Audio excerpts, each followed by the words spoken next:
Good morning. Good morning. Hello. Welcome to the Epique Edge podcast. I'm Angie Davis. I have a very special guest with me today for episode 4. I have the amazing Lee Garland down in Mississippi. Lee, introduce yourself.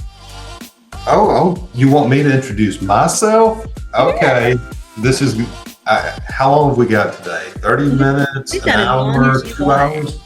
24, okay. 1970, I was born in Madison General Hospital, Canton, Mississippi. We're not going to go that far. I'm sure you don't want to go that far back, right, Angie? Maybe just as it relates to real estate. How about that? Okay. Well, that's still 28 years ago, so we're gonna be here a while. But no, a little bit about me. Prior to real estate, I was in EMS. I worked for an ambulance service. Thought it was pretty cool. Got to see. I worked night shift and got to drive fast, see cool things. The chicks dug it and all, and I thought I was something else, but. Truth is, I wasn't making enough money, and thought I'm going to get in that real estate thing. That I can control my own income in real estate, and life will be different there. Little did I know I changed one stress for another. That's right. And I got into real estate with a sink or swim attitude. My thought process was I'm either going to make it or I'm not. I'm going to sink or I'm going to swim. So I quit my primary source of income, had no other source of income at that point, and I dove headfirst into real estate. And that was in 1996. I can remember it still when I went and interviewed brokers. The first broker, the person I wanted to work for, would not hire me. They thought I looked like I was a 16-year-old punk kid that knew nothing about sales, and he would not hire me. Oh no! And which kind of stoked my fire. And I wound up going to work for an independent mom and pop shop, and it felt like family. And I was so naive. I can remember my broker. She told me I went to show my first house, and she said, "If you don't sell it, don't come back." I'd never been fired before in my life. And I'm thinking, oh my gosh, I got to go sell a house or I don't have my job.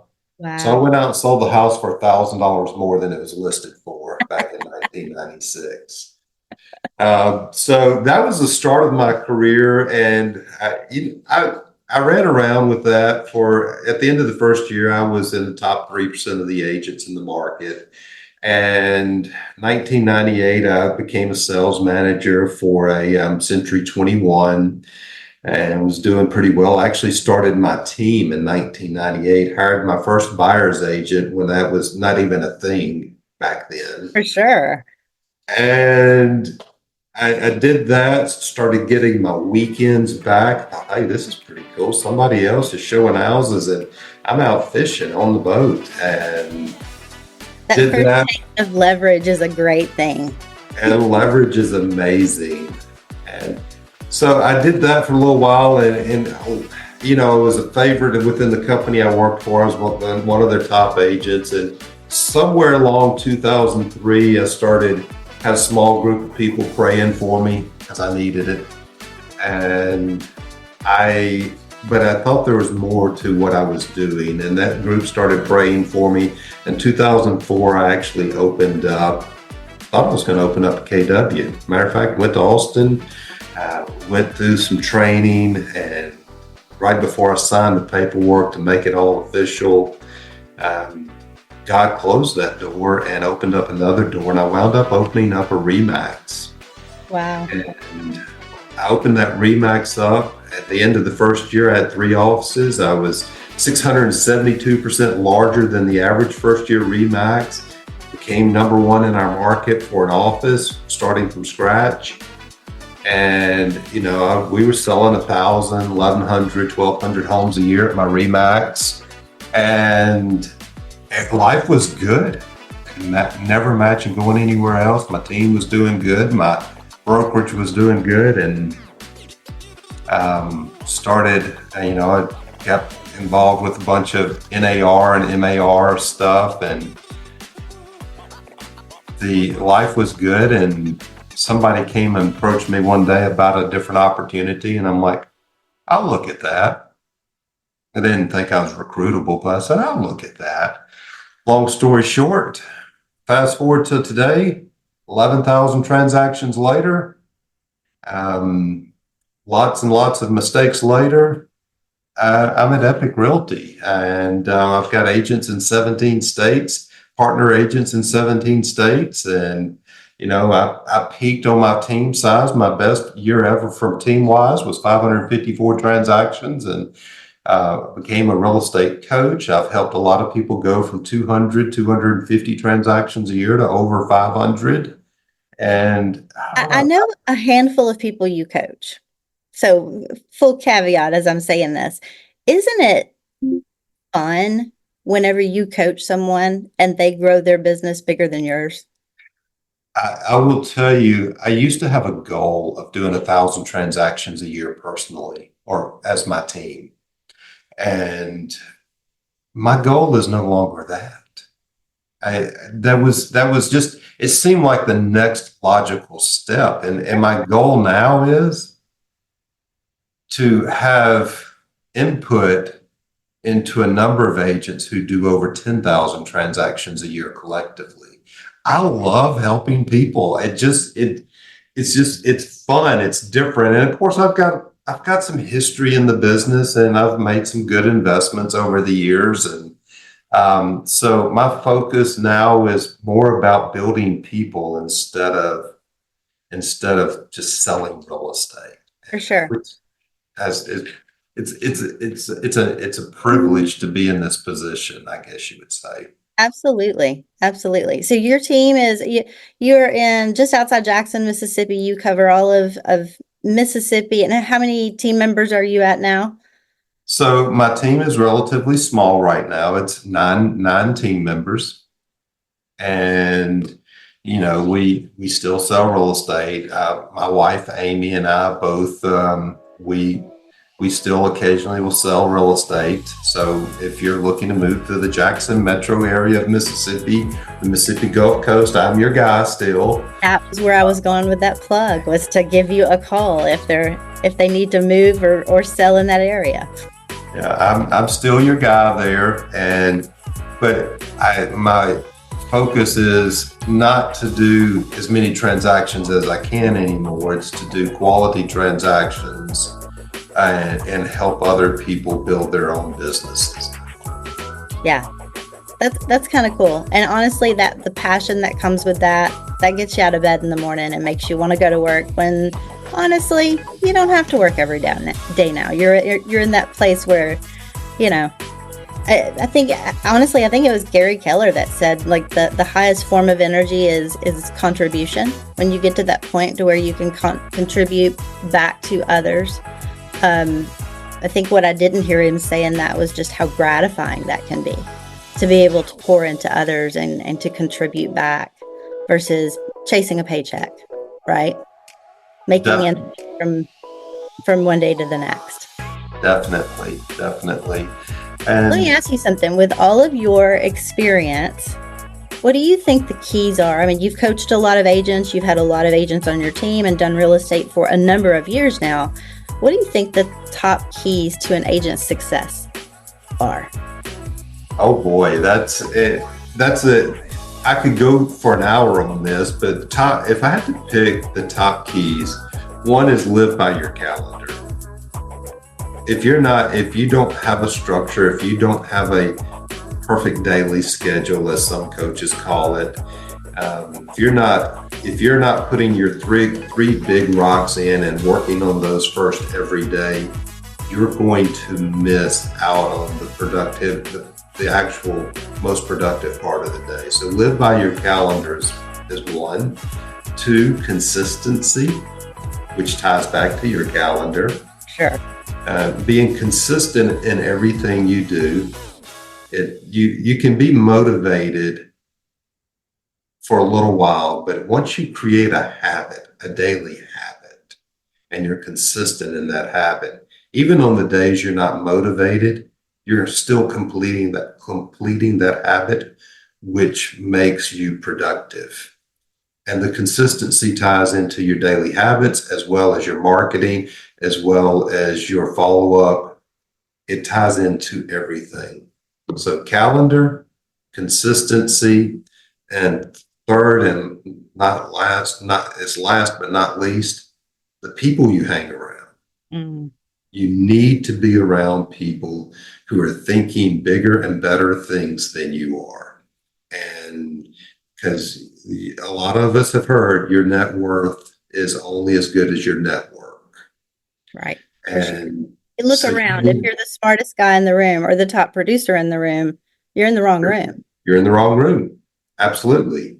And so those are the three keys I think to any business, whether it's real estate or not, it's live by your calendar, be consistent, and get around people who have been to places or going places that you want to go with, who are positive in your life. 100%. I think the irony,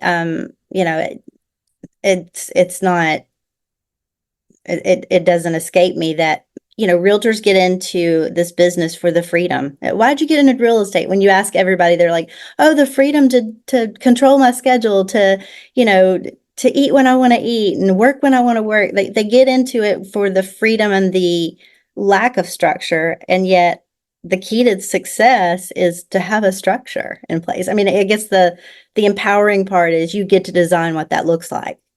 I often tell the story that for me, I never had to miss a field day when my son was in school. Like I was always the mom that got to choose to do that and move my lead generation to a different part of that day if it affected that day. But yeah, to work within the confines of a schedule, but it does equal financial freedom for sure.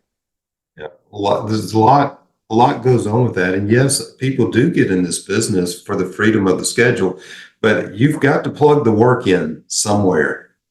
Yeah. And it's kind of like a lot of new agents ask me, like, you know, how do I become successful? And one of the things I'll ask them, do you know any resident physicians or anybody that's a physician that went through their residency program? And doctors, when they go through residency, they work 80, 90 hours a week for peanuts. But when they get through their residency and they become that full-fledged doctor, they write their own checks because they paid their dues on the front end. They did their time. They slept standing up. They did the 90-hour work weeks. It's got to be right. So, I mean, you've got to pay your dues on the front end. Absolutely, for sure. I think we're in a time where, I talk to a lot of agents. I know you still coach a lot of agents where there's some fear there. There's been some distractions, if you will, with things going on with the changes to the industry. And I don't know what your advice is. I'm curious to see kind of overall what you're telling, but what I'm telling my agents in my circle is like, double down, lean in and focus on working hard and doing the things that work and being consistent and not letting the noise deflate you or distract you, because it can. Yeah, it's kind of like the yellow car. If you go out and you buy a yellow car, you've never seen a yellow car on the road before until you buy one. Yep. And then that's all you see is yellow cars because that's your focus at the moment. So if you're focused on destruction, or if you're focused on the negative aspect or how hard this business is, well, that's what it's going to be. That's right. It's actually a part of your brain called the reticular activating system. So, Chet Black says that this business is 90% mindset and 10% skill set. I believe that's true. I'm not even so sure that number is not low. I think it's so much mindset, like making up your mind and being determined and being committed to doing the things and keeping your mindset, healthy, right? Versus looking for all the bad. Because our brain is meant to protect us, right? Our brain we're a survival body, right? So we are forced to look at what's bad, look at what's a danger and evaluate it and move away from it. So it's not a default setting to where we just focus on positive and building and things like that. So for most of us, that's something we have to constantly change. And Tony Robbins talks about that. Tony Robbins will tell you when two people walk in the room, it's the person with the most confidence so true. that wins. And that confidence comes with the right mindset. So it all ties together. And so you can be the smartest guy in the room, but the smartest guy in the room is very rarely, or the smartest woman very rarely is going to overpower or take control of the one that's confident. That's absolutely true. God gave us 2 ears and 1 mouth for a reason. We should listen more than we talk. More than we talk. But so you can't be cocky confident. Right. At that point, you're running people off. But Sure.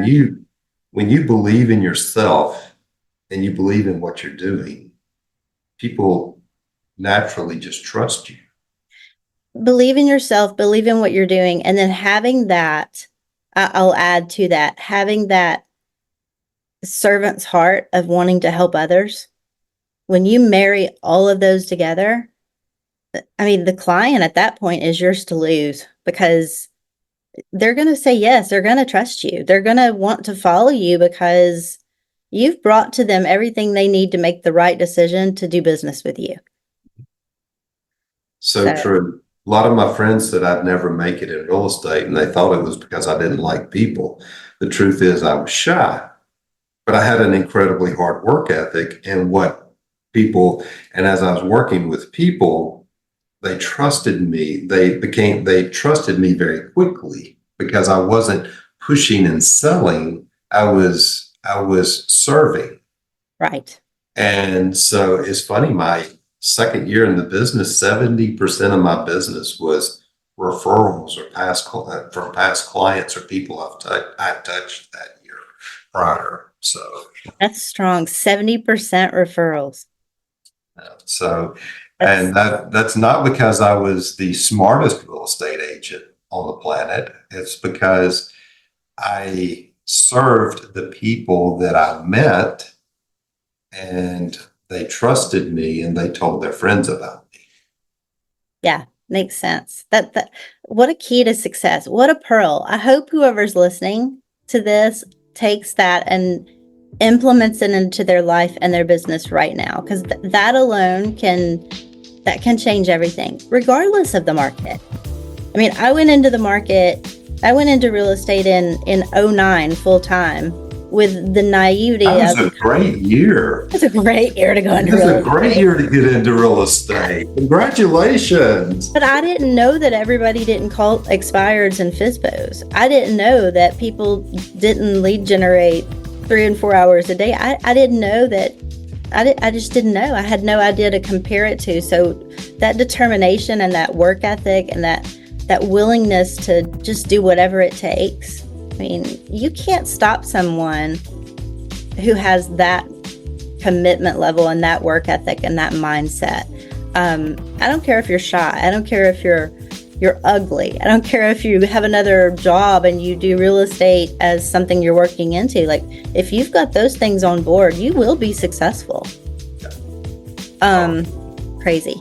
It's a crazy time. Let's talk a little bit about I know it's an election year, and buyers and sellers, like, there's hesitation. Are you seeing that in Mississippi, or is that just Tennessee?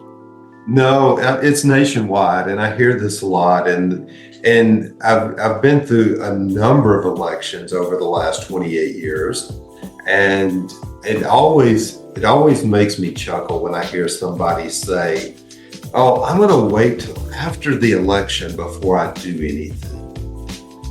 And what I've discovered is that's just a stall tactic. That's just something people say because they don't like being pushed into buying or selling.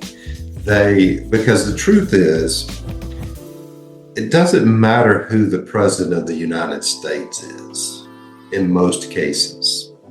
And what I mean by that is presidential elections. It doesn't really affect first-time home buyers in the middle class. It does affect discretionary spending. So if you're looking at buying a secondary home, or you're looking at buying a $1 million plus home, that may have an effect, because if the stock market goes up or goes down as a result of the election, that could affect the income that you have at your disposal. But most home buyers and home sellers are not in the top 3% or top 5% of the United States of income earners.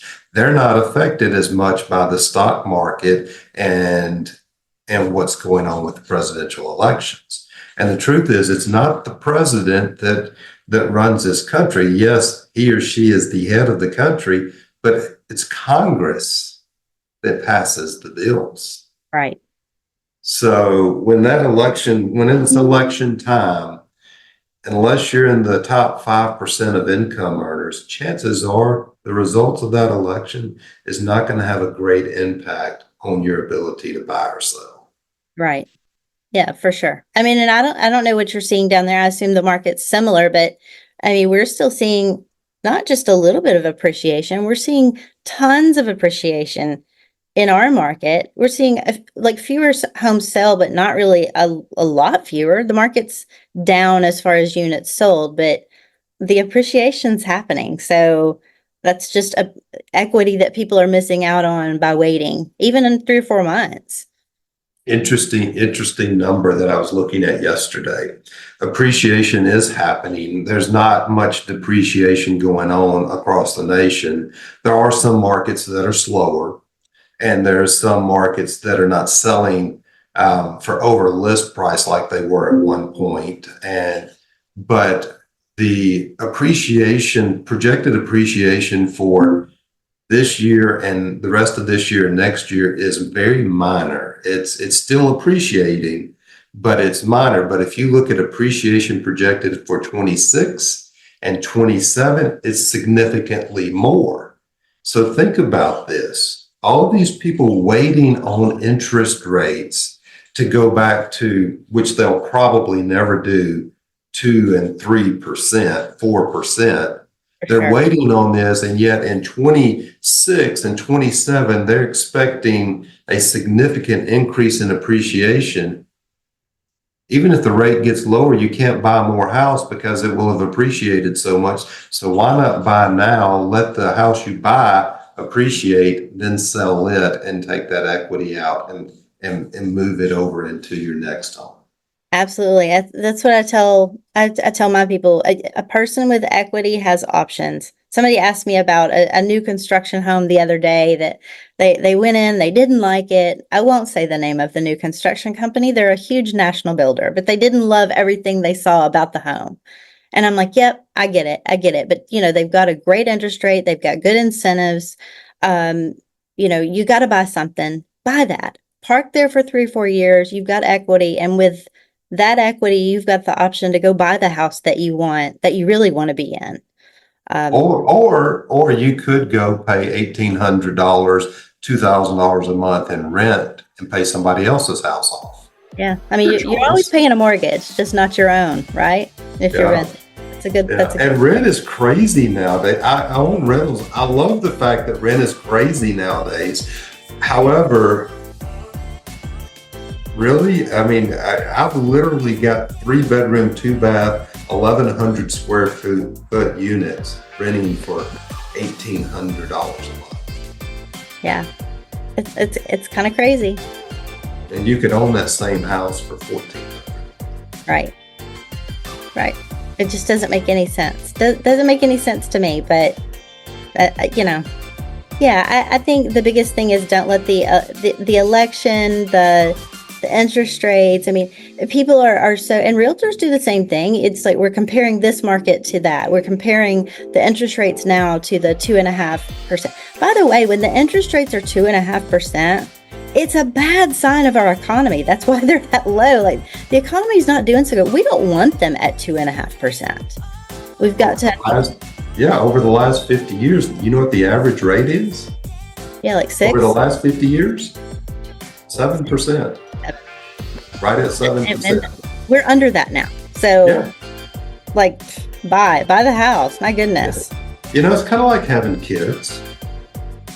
People say, I'm going to wait till I'm ready to have kids. I'm going to wait till everything is perfectly lined up to have kids. Truth is, you're never 100% ready. There's always something.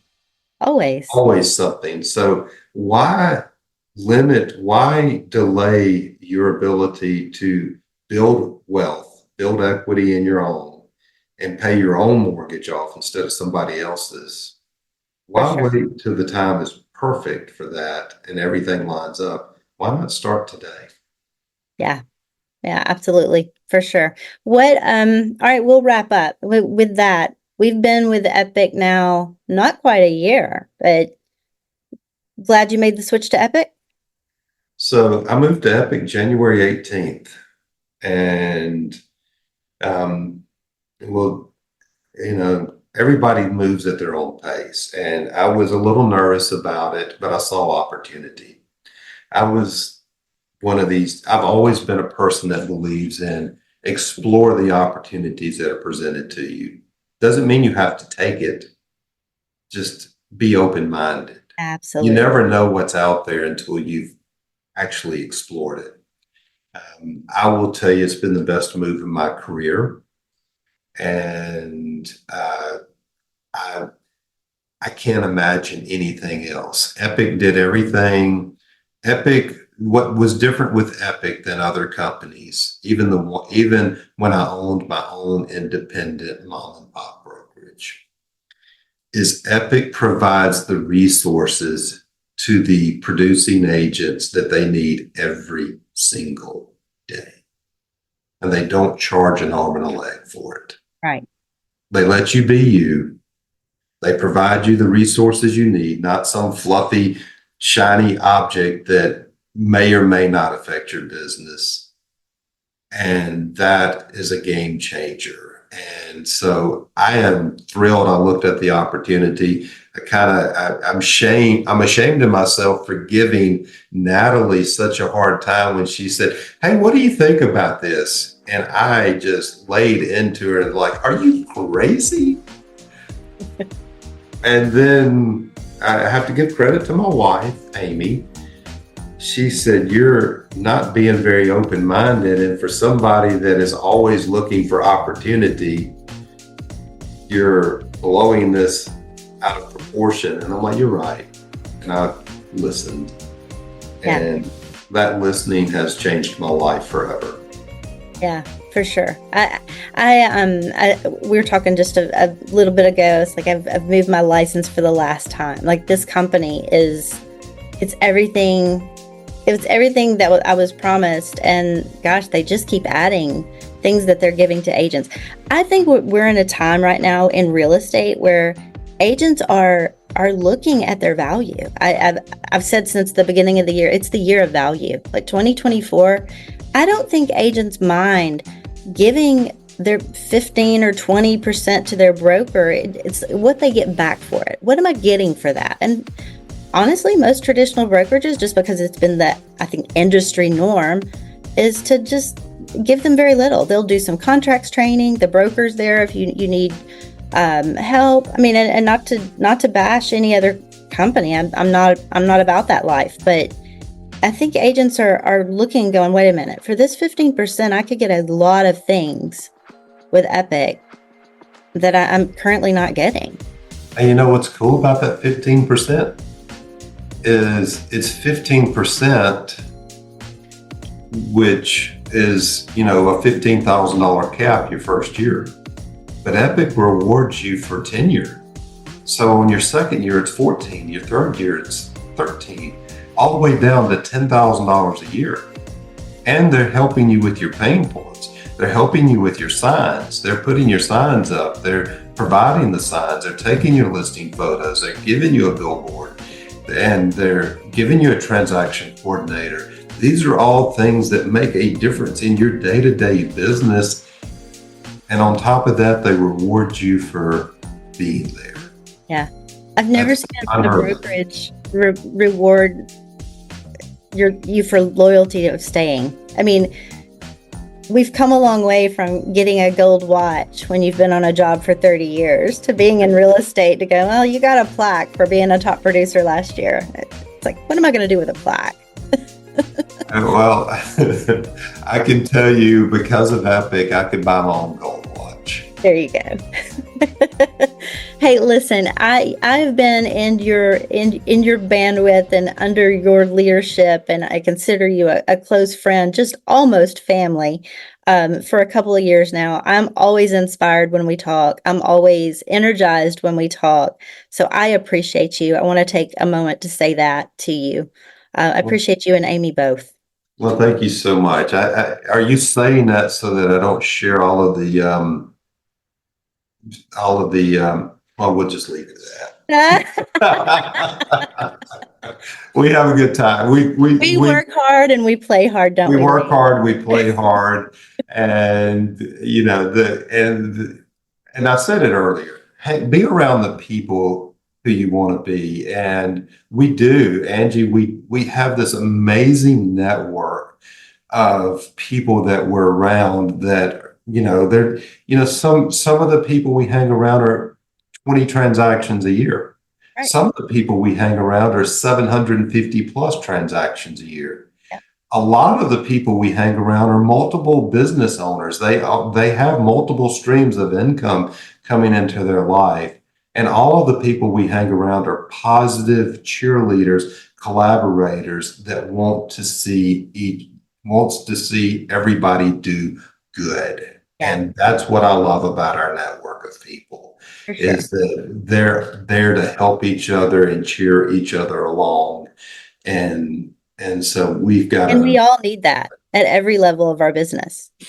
I mean, we all need encouragement. We all need, real estate can be a lonely business. I mean, it really can be. I mean, you're by yourself. If you don't plug into things and have a network or a tribe of people that you connect with, it can be a lonely business. I think that's one of the reasons why people burn out or fail in the business is because they just don't have anything to connect to.